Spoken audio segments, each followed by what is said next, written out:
During the earthquake, my fiancé, Mark Thorne, made a choice. He risked his life to save me, but in doing so, his childhood sweetheart, Isabel Reed, lost the use of her right hand.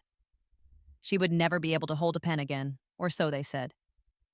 After that day, our lives changed completely. Mark began giving most of his salary to Isabel as compensation, and he even moved her mother into our home, insisting that I help take care of her. My life became a relentless cycle of caregiving. Between looking after his own paralyzed mother and now Isabel's mother, I was stretched to my breaking point. By my early 40s, I was completely worn out, my hair a stark uniform gray. One afternoon, I returned home, my body aching with fatigue, and walked into the bedroom to find Isabel nestled in Mark's arms. They were whispering to each other, confessing their love as if I wasn't even there, as if I didn't exist in the same universe. My heart didn't just break, it shattered into a million tiny sharp pieces. A furious, white-hot rage I hadn't felt in years surged through me. I lunged forward and struck Isabel across the face. My son, Leo, the boy I had raised with every ounce of my love and care, reacted instantly. To protect her, he shoved me with all his might.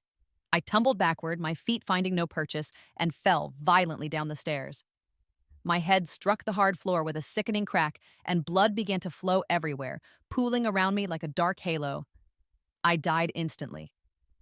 But then, in the next moment, I opened my eyes. I found myself back on the day of the earthquake. It was the year 2000 again. Just as before, I was the one burdened with all the chores, taking care of my husband's paralyzed mother and Isabel's mother. That day, I had gone out to buy beef for my mother-in-law, a special request, and was dragging my tired, aching body home. As I passed the stairwell of our apartment building, I heard the low, intimate tones of a man and a woman speaking. Something inside me went cold and still.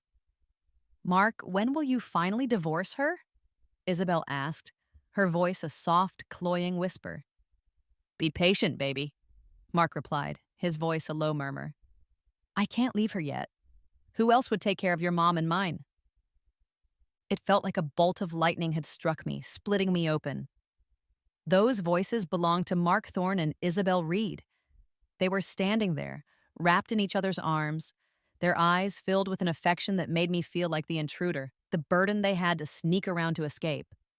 I was the one keeping both of their mothers alive, running myself into the ground for their families, yet somehow they felt entirely justified in carrying on an affair behind my back. Blinded by a fury that eclipsed all reason, I kicked the stairwell door open. I threw everything I was carrying, the groceries, my purse, directly at them.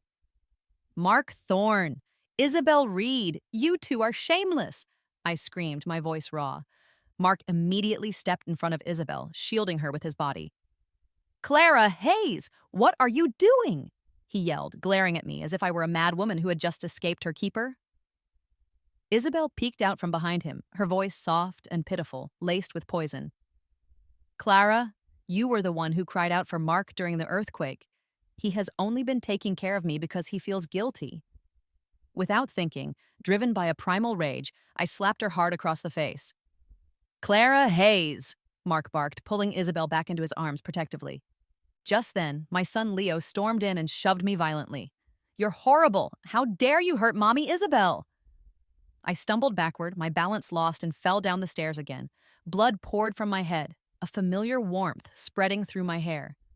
I heard Mark's panicked voice, "Leo, Clara is bleeding." But Leo just growled, "Let her be. She's evil. If it weren't for her, Isabel would still be able to draw." She owed Isabel a lifetime. She deserved to die. He added coldly, "All she ever did was take care of Grandma and Isabel's mother, and she acts like she's a saint." Isabel smirked at me from the top of the stairs, then lifted her right hand, her supposedly useless, damaged hand, and waved it in front of me mockingly. It was perfectly fine. She had lied to them all along. My husband, my son, they stood beside the woman who had systematically ruined my life. And as I lay dying, they looked down on me as if I were the villain. I hated them. I hated them all. And then I opened my eyes once more. I was back again. It was 1975. The air was thick with dust, the world a mess of rubble and broken concrete surrounding me. The earthquake had just struck. I had been reborn. Isabel! Isabel! Mark's voice, frantic and filled with panic, cut through the chaos. In my past life, she was the one he chose to save, the one he pulled from the wreckage while I waited. But this time, something inside me had fundamentally changed. This time, I wanted to live for myself. When I heard Mark's voice calling her name, I held my breath and stayed absolutely silent. Mark Thorne, the head of the steel plant's equipment division, was leading a rescue team. He and his men passed near my location, their footsteps crunching on debris. For less than a minute, he stopped. "There's someone over here," he shouted, his voice closer now. But then, without another word, he moved on, his focus already elsewhere. Still, in the life I remembered, the injury Isabel suffered that day was somehow twisted and blamed on me for the rest of my life. This time, I kept both hands pressed tightly over my mouth, refusing to make a sound. After what felt like an eternity, Mark's team left the area. Then, I heard another voice. It belonged to someone else.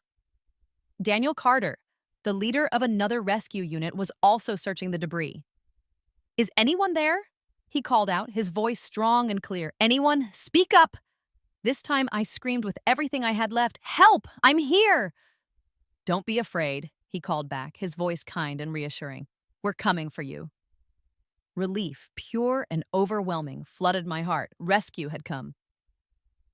As the first rays of light finally pierced the darkness that had enveloped me, I let go of consciousness and fell into a deep blackness. When I woke up again, I was met with a familiar, scolding tone. "Clara Hayes, Isabel is still in shock. She needs to be hospitalized. Give her your bed." One of the nurses snapped at me. Then, Isabel's sweet, cloying voice joined in. "Clara, with so many people injured, isn't it selfish to keep a hospital bed all to yourself?" One voice was angry, the other manipulative. "Clara, go make something nice for Isabel to eat," they demanded in unison. "She needs better nutrition." And so my second life began. But this time, I remembered everything. Someone in the room said something else, but I tuned it out, replying coldly to the room at large. "I am not Isabel's mother." Mark, who was standing nearby, burst out in anger. "How dare you insult Isabel Clara Hayes?" I turned to him, a bitter smile twisting my lips. "Oh, so now I've insulted your dear Isabel," I said, my voice dripping with sarcasm. Then, I grabbed the glass of water from the bedside table and held it out, gesturing straight at his face. "I am not her mother, and I am certainly not yours. So why are you both pretending to be beautiful saints, hovering around my hospital bed like you actually care? Has the food at the steel plant turned your brains to mush? Get out. If I ever see either of you again, I swear I will beat the life out of you both, you lying, cheating cowards." The words came out of me like a storm that had been brewing for 2 lifetimes. For the first time in what felt like forever, I felt some of the suffocating rage and pain that had been building up inside me begin to ease. I collapsed back into the bed, my chest rising and falling with heavy breaths as my vision blurred and the world spun around me. 3 days later, I was moved from the hospital back to the temporary shelter set up for the survivors. Mark was there, waiting for me, his face a mask of cold indifference. "Come with me," he said, his tone flat. "Isabel's mother needs help." I stared at him with a blank expression. "Isabel isn't dead, is she? What does her mother have to do with me?" He narrowed his eyes. "Clara," Mark snapped, "her father once saved your life and you are my fiancé. Taking care of Isabel and her mother is your duty." That same arrogant, entitled tone again, as if the world still revolved around him and his obligations. I crossed my arms and met his gaze without flinching. "I'm calling off the engagement," I said, my voice steady. Mark's face went pale. "What did you just say?" I said, "I'm ending the engagement." He stood there, completely stunned. He was the head of security at the steel plant. I was just a country girl living under his family's roof. Our engagement had been arranged by our grandfathers years ago. His mother had always looked down on me, making her disdain clear in 1,000 small ways. But his father, before he died, had made them promise to keep the arrangement. That was the only reason I was ever brought into their home in the first place. In that house, I did every chore imaginable. I endured his mother's sharp tongue and constant insults. And still, despite it all, I fell for Mark the moment I laid eyes on him. I foolishly believed that if I just worked hard enough, if I proved my worth, maybe one day his mother would finally accept me. But even when I lay on what could have been my deathbed, she still saw me as nothing more than an unwelcome burden from the countryside. Mark's voice rose, laced with disbelief. Say that again, Clara Hayes. I repeated myself, slowly and clearly this time, savoring each word. I am calling off the engagement.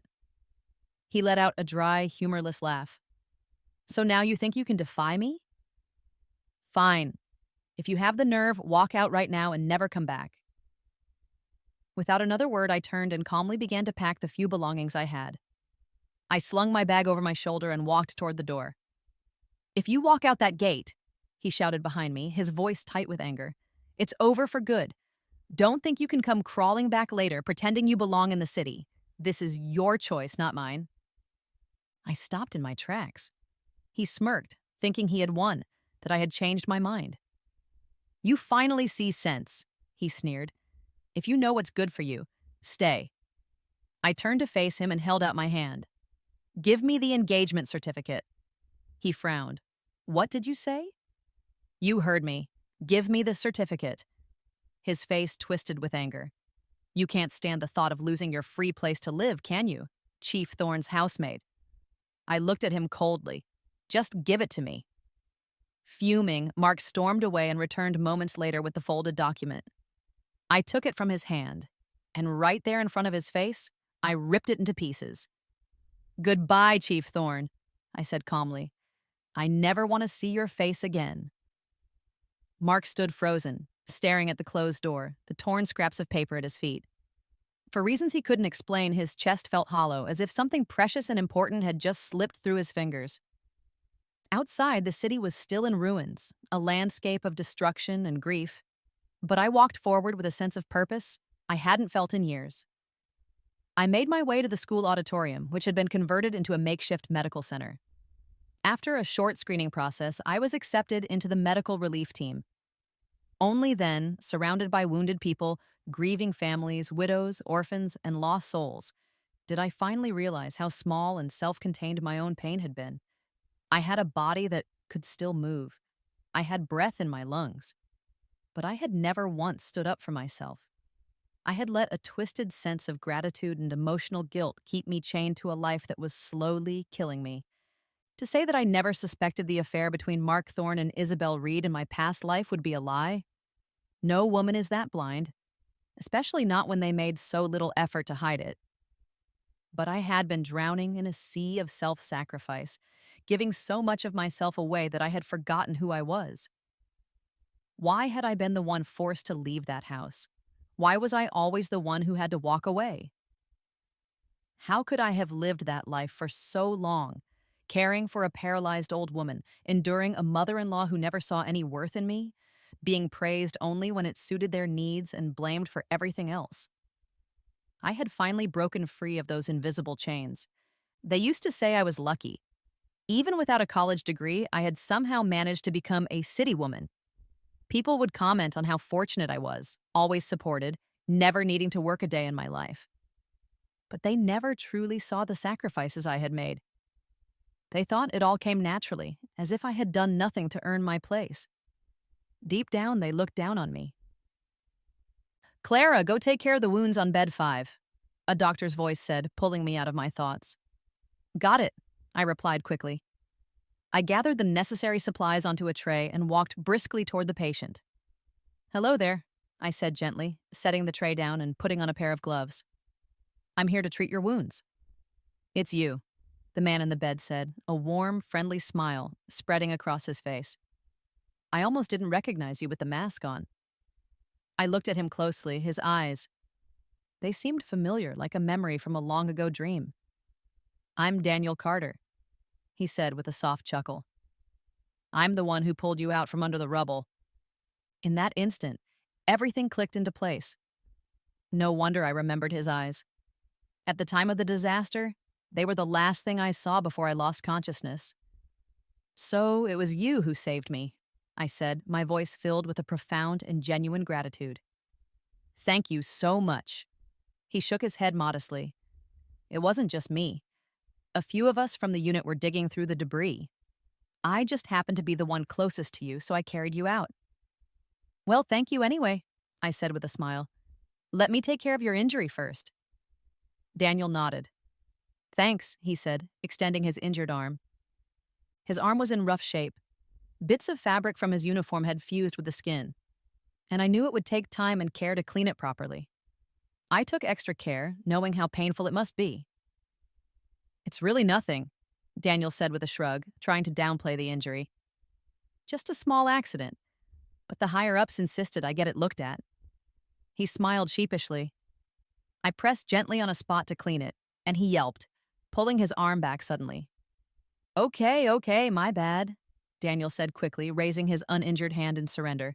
He clearly knew better than to mess with a medic on duty. I have a homemade herbal painkiller, I told him, reaching into my pocket. It's not from the hospital, but it's safe. My father found the recipe in an old medical text, and we've tested it thoroughly. Would you like to try it? His eyes lit up. Absolutely. Lowering my voice, I added, It's a family recipe. Daniel grinned. Say no more, my lips are sealed. There was something so comforting about him. He was kind and respectful, with an easygoing charm that put me at ease. As I reached for the medicine in my pocket, something suddenly yanked me back with great force. The tray went crashing to the floor, scattering supplies in all directions. Clara Hayes. So this is why you're not home taking care of the elderly. You're out here seducing men. The voice thundered through the room. It was Mark Thorne, his face twisted in a mask of fury, his eyes burning with accusation. I stared at him, and a strange laugh bubbled up in my chest, not from amusement, but from sheer, utter disbelief. Without hesitation, I turned around and slapped him hard across the face. The sharp, cracking sound echoed in the quiet room. Daniel, who had started to get up, froze mid-motion and sat back down, stunned. Mark Thorne, your mind is truly filthy, I said, my voice cold as ice. I am helping a comrade who saved my life. What kind of nonsense are you spouting? I looked him straight in the eyes, my voice steady but filled with a chilling calm. Mark stood frozen, speechless. The words I had just spoken, he had once thrown them at me in another time with the same cold dismissal. Back then, no matter what Isabel needed, he would drop everything for her. And when I dared to question it, he turned to me and said, Clara Hayes, your mind is filthy. I'm just helping the daughter of the man who saved my life. Why are you making such a fuss? Now, I had returned his words to him, word for word, and he had nothing left to say. But I wasn't finished with him. In my past life, Mark had been hailed as a hero for saving Isabel from the rubble. The steel plant gave him a special commendation. When visiting officials came, they praised him. That one moment made his career. Even his mother and Isabel became more arrogant because of it. But this time, things would be different. I looked at him and said coldly, Mark Thorne, I was rescued from the area you were in charge of. During the rescue, you were calling Isabel's name the whole time. Anyone listening would think you were leading a private team just to save her. I was crying for help, and you ignored me. Who knows how many other people were seriously hurt or even died because of your selfishness? I joined this rescue mission out of my own will, I continued, my voice gaining strength. I care deeply for every soldier and every citizen who suffered through this disaster. But you only had eyes for your precious childhood sweetheart. You tell me to go back and take care of the elderly? That old woman you're so concerned about is Isabel Reed's mother. I have already given those two shameless lovers everything they could possibly want. If you want to play the devoted husband, you are free to do so. But you are not going to drag me, your former fiancé, into your disgusting mess. I stood firm and said coldly, Get out of here. You are standing in the way of treating the wounded. If this soldier suffers even the smallest injury because of your interference, I will hold you personally responsible. I locked eyes with Mark as I spoke, my voice like ice. He stood frozen, then swallowed nervously, his face flushed with shame. He finally stammered, Clara, what nonsense are you talking about? I turned to Daniel, who had been silently watching the whole scene unfold. Comrade Carter, I said calmly, if you've had enough of this circus, please ask your team to take the trash out. Daniel cleared his throat lightly, clearly having enjoyed the drama more than he cared to admit. Lee, Wang, he called out. What are you standing around for? Get this man out of here. Two lightly wounded soldiers stepped forward without hesitation. One on each side, they grabbed Mark by the arms and hauled him out of the medical tent. As he was being dragged away, Mark turned his head back and shouted, Clara Hayes, if you come home with me now and take care of Isabel's mother, I will marry you right away. I looked at him, my expression steady and calm, and replied with only two simple words, You idiot. Mark stopped as if struck by lightning. He stood there, frozen, unable to believe that the girl who once adored him could now look at him with such utter disdain. I quietly placed my tools back on the tray and returned to Daniel's bedside. This time, he was unusually cooperative. From that day on, everyone at the medical station knew the tangled story between Mark Thorne, Isabel Reed, and me.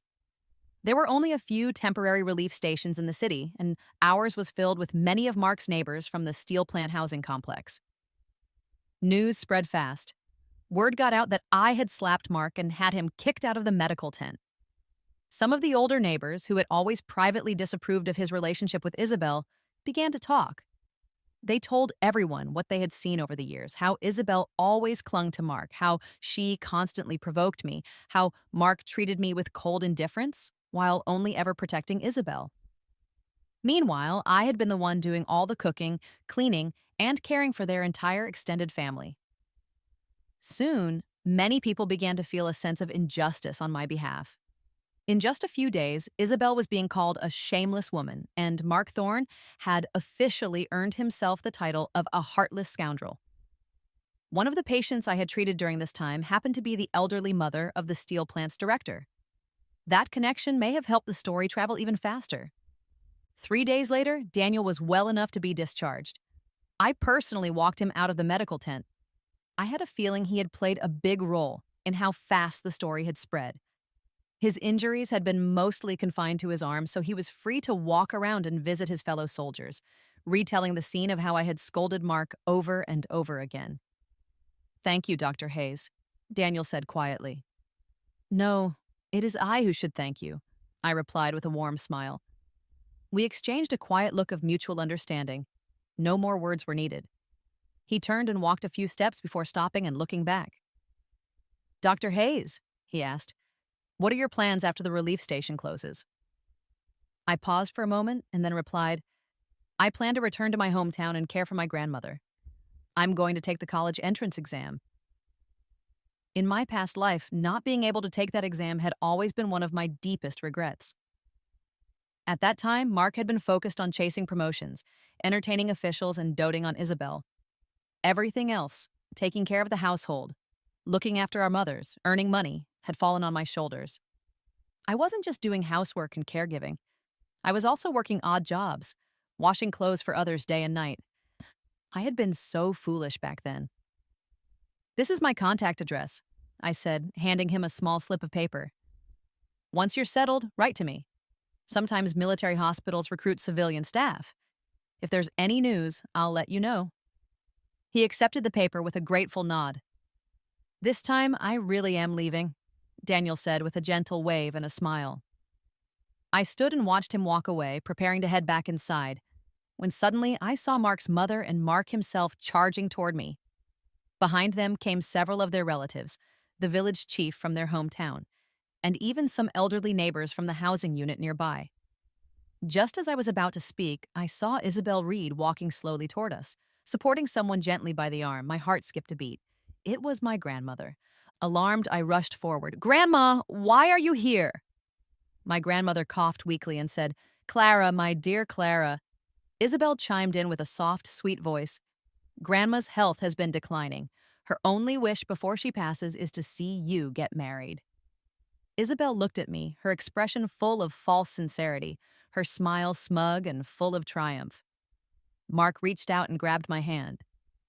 Clara, he said softly, we can't go against Grandma's wishes. Everyone's eyes turned to me. Behind me, I could hear Grandma coughing, each breath labored and raspy. like the final buzz of a dying cicada. Clara, you and Mark should go get the marriage certificate now, someone said from the crowd. Let your grandmother rest easy. Mark's mother suddenly shoved a folded piece of paper into my hand. It was a recommendation letter. Her smile was almost gloating as she said, In the end, you still have to become our Thorne family's daughter-in-law. Serving us is your fate. I clenched the letter in my fist, struggling not to tear it into pieces and throw it in her face. I wanted to slap both Mark and Isabel, those two smug, despicable people. But then I looked into Grandma's eyes. Her gaze was gentle but full of weary expectation. My anger simmered down as I held it back. Grandma, I hesitated, my voice shaking, searching for the right words. Gently, Grandma pushed Isabel's hand away from her arm and looked straight at me. Clara, are they bullying you? She asked, her voice surprisingly firm. I froze. Mark, his mother, and Isabel all looked stunned by her sudden question. Grandma, what do you mean? Isabel asked sweetly. Didn't you want Clara and Mark to get married? Without warning, Grandma turned and slapped Isabel hard across the face. You shameless girl, Grandma shouted. Do you think I can't see what's going on between you two? I may be old, but I am not blind. You crazy old woman, how dare you hit someone? Mark finally lost control and shouted at her. He stepped forward, reaching out, but I shoved him away with all my strength and stood protectively in front of my grandmother. At that moment, my uncles, led by the chief from our own village, stepped forward. They surrounded us, forming a strong, silent wall between me and the Thorne family. What are you doing? Bullying someone from the Hayes family? Our village chief asked, his voice calm but heavy with authority. The Hayes men were tall and broad-shouldered. Their quiet presence alone was enough to silence Mark and his people. Mark's mother quickly forced a smile and stepped up. Village chief brothers, we are all here to witness a wedding, nothing more. Witness a wedding? Grandma snapped, her voice rising despite the coughs that followed.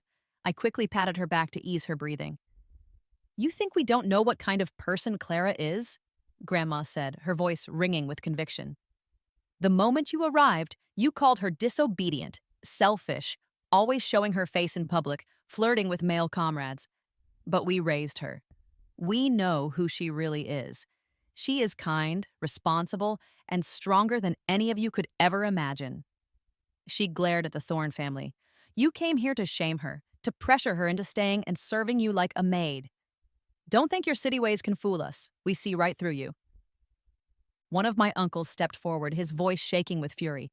Who do you think you are, treating Clara this way? What gives you the right? Tears I had held back for 2 lifetimes suddenly poured down my cheeks. My heart, for the first time in ages, felt warm and protected. Grandma took my hand and held it tightly. Don't be afraid, Clara, she said. As long as I am alive, they will never dare to hurt you. I nodded, my throat too tight for words. Thorne family, listen to me, Grandma declared, her voice echoing in the sudden silence. From this moment on, our Hayes family cuts all ties with you. There will be no marriage. You go your way, and we will go ours. If any of you dares to bother Clara again, I will sit in front of your steel plant and make a scene until your superiors come out. Do you think being a government worker makes you untouchable? I will go to them and ask what kind of morals they are teaching their employees. Mark's relatives, who had marched in so proudly just minutes before, now stood in awkward silence. No one dared to speak. Mark's mother stamped her foot in anger. Clara Hayes, say it yourself. Are you going to marry my son or not? No, I said, my voice clear and firm. She pointed at me, her hand trembling with rage. You ungrateful girl. Without Mark, how do you expect to become a city woman? I looked straight at her and said coldly, I would rather marry a pig or a dog than your precious Mark Thorne. Let's see how well your Thorne family and the Reed family survive without me to support you. Mark's mother looked as if she might faint.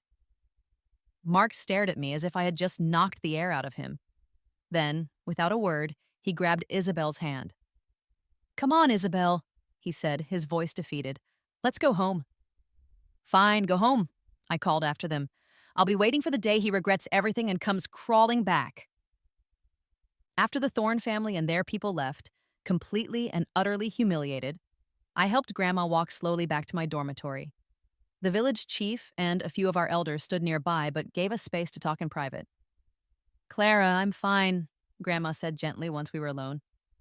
"The weather has been strange these days, and the air hasn't been great. That's why I've been coughing. But don't worry, I'll feel better after resting at home." "Grandma," I asked softly, "are you really okay?" "Of course," she said, changing the subject.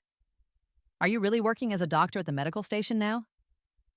"Yes, but it's just volunteer work. It's nothing official, but I'm still able to help people. I want to stay. Once the medical center closes down, I'll come back home and be with you." Grandma patted my hand firmly.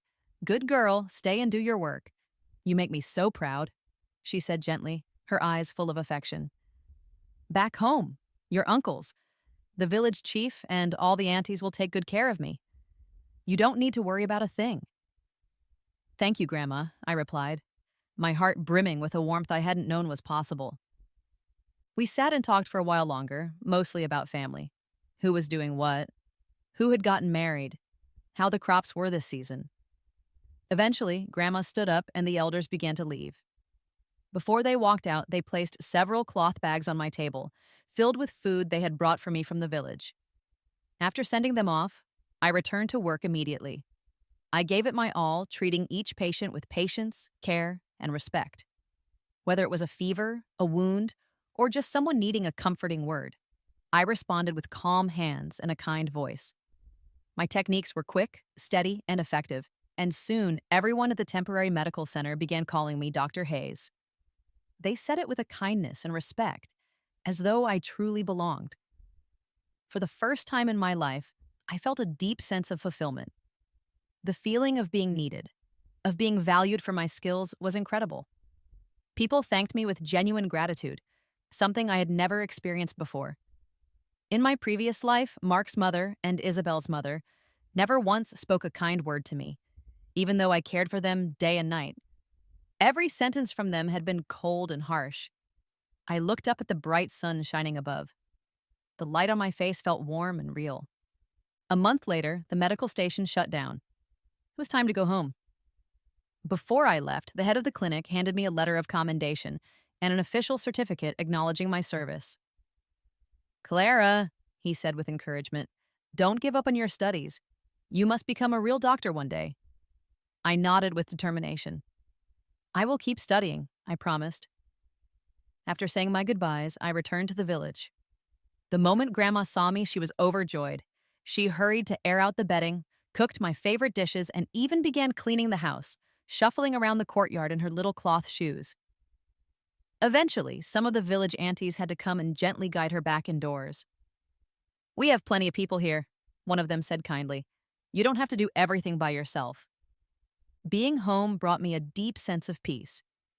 The village chief later visited and officially named me the village's second barefoot doctor. Thanks to the training I had received, I was especially skilled in treating external injuries. I continued to study at night. Grandma quietly took out the old medical books my father had once hidden away and gave them to me. I read through them by the light of an oil lamp, soaking in every page. I learned new herbal remedies and started helping Grandma with her own health. When I had time, I would go into the mountains to gather herbs. I gave them freely to the villagers. They were my family, after all. Under my care, Grandma's health improved dramatically. Her coughing eased, and her strength returned. Watching her grow stronger gave me a deep, quiet sense of accomplishment. Time passed quickly. I had been home for 5 months. During the first month, I had written a letter to Daniel Carter. He responded right away. Since then, we had been writing regularly. He told me stories about military life and training, and I shared tales from the village, about harvests, neighbors, and even the occasional village celebration. A week ago, he wrote that he had some exciting news to share. In my last letter, I teased him, guessing what it might be. But just a few days after I mailed it, Daniel appeared in our village, standing right in front of me. "Daniel Carter, what are you doing here?" I asked, surprised and a little confused. He grinned. "I came to deliver the good news in person." "What kind of news couldn't fit in a letter?" I asked, still puzzled. Daniel looked slightly disappointed for a second, but quickly smiled again. Well, I was already nearby on some errands, he said. Then his eyes lit up. Our military hospital in the district is recruiting. Would you like to join? My mind came alive with hope. I was about to answer when Daniel added, Actually, I already signed you up. If you're interested, we can head out in a couple of days for the entrance exam. If you're not interested, that's fine too. You can just skip it. I want to go, I said without a moment's hesitation. Daniel's whole face lit up. That's great. Pack your things. I'll come pick you up soon and we'll travel together. It's not safe for a woman to travel alone, but if I go with you, your family will feel better about it too. He gave his chest a proud little pat. I smiled. Thank you, Daniel. Don't mention it, he said cheerfully. If you end up working at the military hospital, that'll be perfect. The next time I have a headache or something, I'll come straight to you. Just then, Grandma walked in and saw how animated our conversation had become. My grandmother looked at Daniel with clear suspicion in her eyes. Clara, she asked cautiously, who is this young man? Grandma, this is Daniel Carter, I explained gently. He's the soldier who pulled me out of the rubble. The moment she heard that, Grandma stepped forward quickly and took Daniel's hands into her own. Her voice trembled with emotion. Thank you, child, she said, her eyes moist with tears. Come inside, Grandma will cook you a feast. Daniel, a little overwhelmed by her sudden warmth, allowed himself to be pulled into the house. Before long, word had spread throughout the village. In less than 10 minutes, it seemed like everyone had heard the news. The soldier who saved me had come to visit. Our home was suddenly alive with voices and footsteps. Neighbors arrived carrying gifts. Cured meats, live chickens, mushrooms, potatoes, fresh vegetables, and even fish. Daniel's face turned red with embarrassment as people gathered around him, offering food and praise. He looked at me from behind the crowd, his eyes silently begging for help. I smiled and stepped forward. Uncles, aunties, everyone, I called out, raising my voice gently. This is all far too generous. Comrade Carter is only staying for one meal. He will be leaving soon, and if he takes any of this back with him, it could violate military rules. I ended with a light smile, and slowly people began to disperse, though reluctantly. 2 of the aunties stayed behind to help cook. Daniel finally let out a long sigh and stood beside me. I had no idea you were so popular, he said with a grin. Of course, I replied proudly. This is my home. Daniel smiled but said no more. After enjoying a hearty meal with us, he said goodbye and left. Later that evening, when I returned to my room, I noticed something on my desk. Daniel had quietly left behind a thick stack of ration coupons. My heart softened at the sight. That night, I sat down with Grandma and told her about the military hospital's recruitment for medical officers. Clara, it's time for you to step out into the world, she said kindly.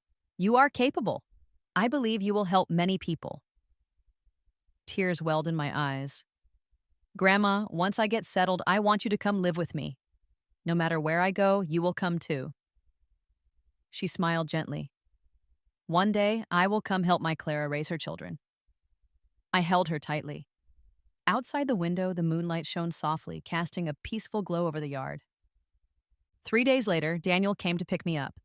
We boarded a southbound train together and arrived at his military unit. He arranged for me to stay temporarily in the guest dormitory. A week later, the entrance exams began. The first round was a written test, and I ranked first. Then came the practical exams, suturing, pharmacology, and basic clinical procedures. I took first place in each one.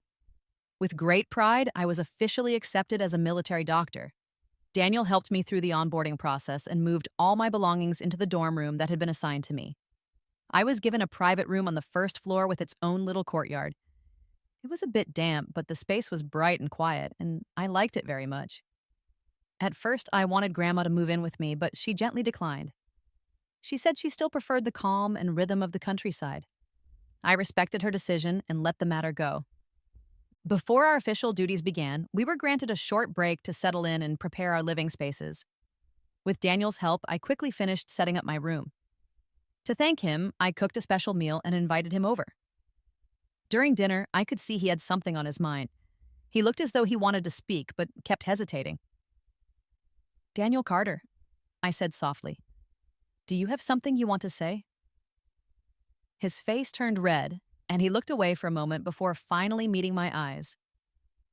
His voice was serious and sincere. Comrade Clara Hayes, would you be willing to become my revolutionary partner? I saw how earnest he was, but I shook my head gently. Comrade Daniel, I said kindly, you are a wonderful person. But right now, I want to give all my attention to my work and studies.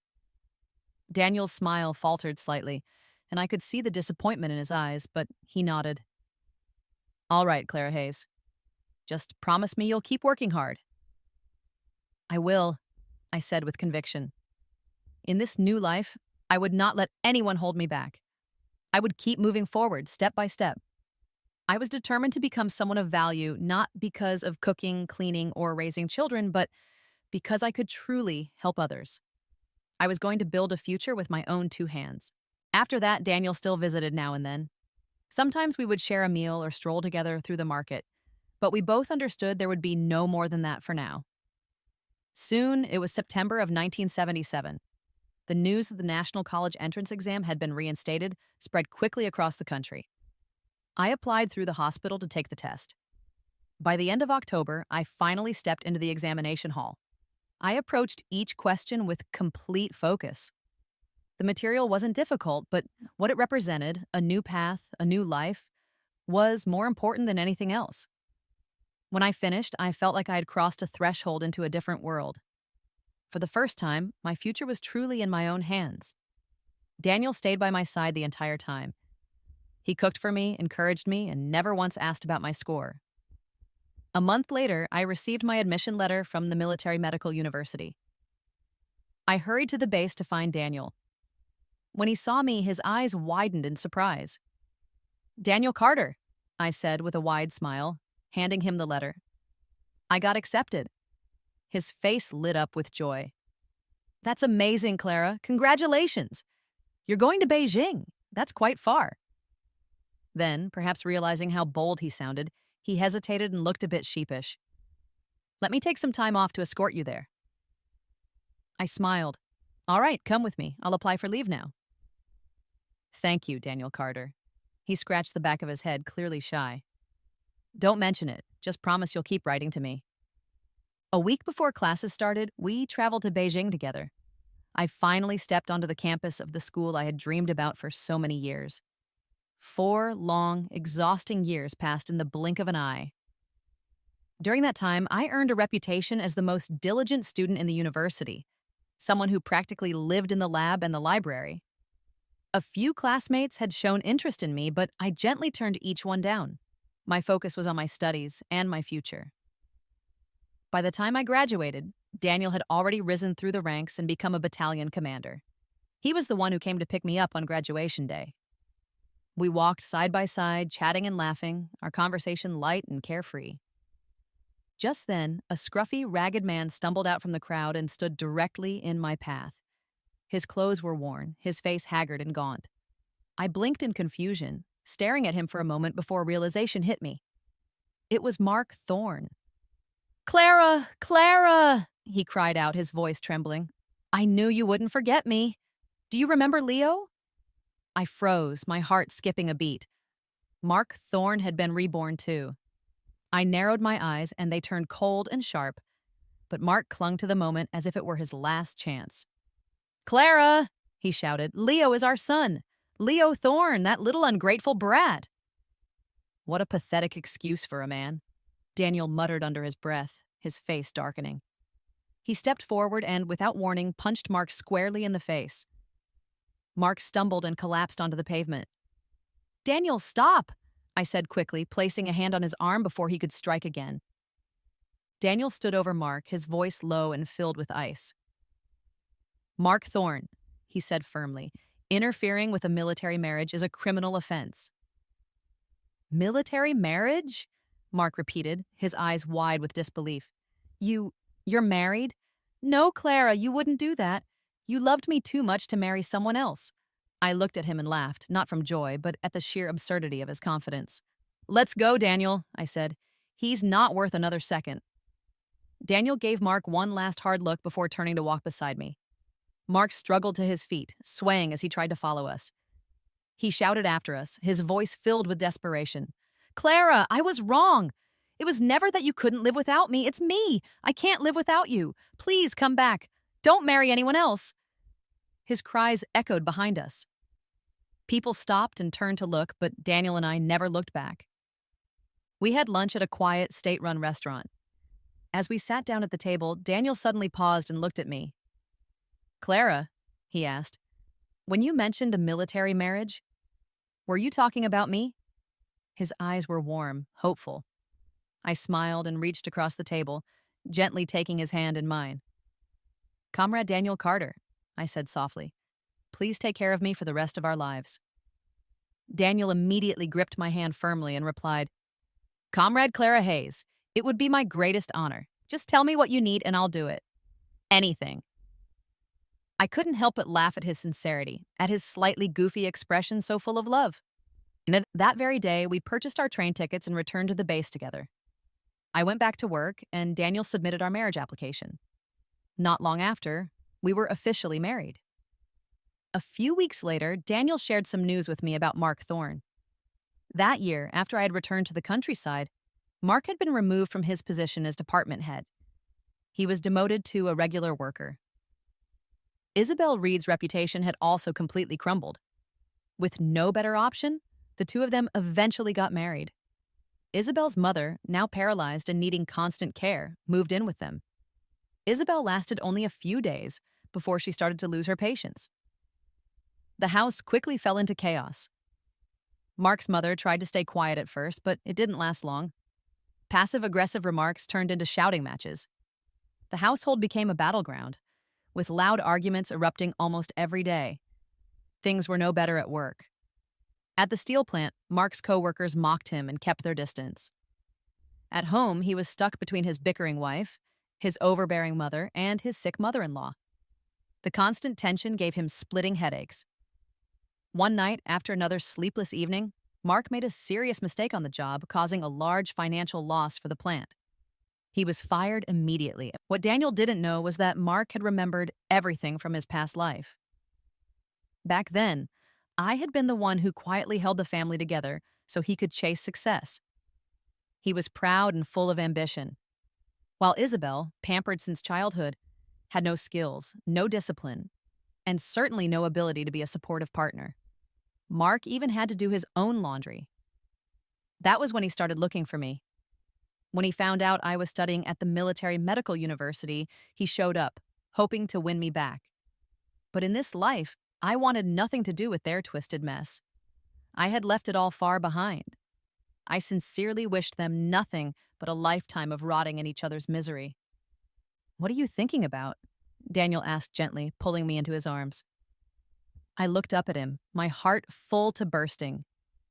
I'm thinking about how many children we should have. Daniel let out a warm, hearty laugh and held me tighter. In that moment, wrapped in his strong arms, I knew we had found our happiness. And it was perfect.